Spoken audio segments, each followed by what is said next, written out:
Okay, so how to install Tweepy, and yeah, let's just start it. So I'm gonna give the link for this one. So open your CMD and let's say copy the Tweepy, pip install Tweep, and yeah, like that. Okay, so wait, I need to go my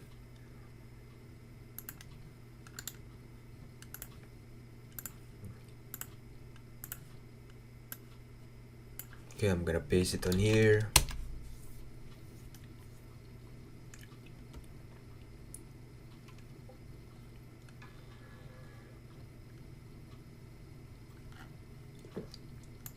Okay, so it's so easy to install this.